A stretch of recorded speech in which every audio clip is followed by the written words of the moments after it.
কুড়িগ্রামে নববর্ষকে কেন্দ্র করে কুড়িগ্রাম জেলা বিএনপি ও অঙ্গ সংগঠনের নেতাকর্মীদের আয়োজনে আনন্দ মিছিল অনুষ্ঠিত হয়েছে।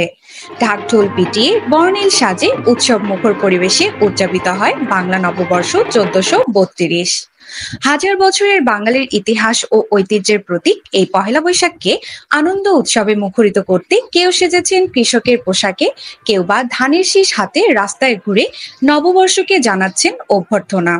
এ সময় জেলা বিএনপি ও অঙ্গ সংগঠনের প্রায় ২০,০০০ নেতাকর্মী একত্রিত হয়ে কুড়িগ্রাম জেলা বিএনপি কার্যালয় থেকে র্যালি শুরু করে শাপলা চত্বর হয়ে কলেজ মোড়ে গিয়ে শেষ করে। নেতাকর্মীরা একে অপরকে নববর্ষের শুভেচ্ছা জানান।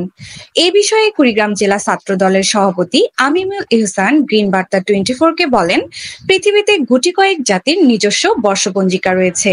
আমরা সৌভাগ্যবান যে আমরা এই ইতিহাস ও ঐতিহ্যের বাংলায় জন্মেছি।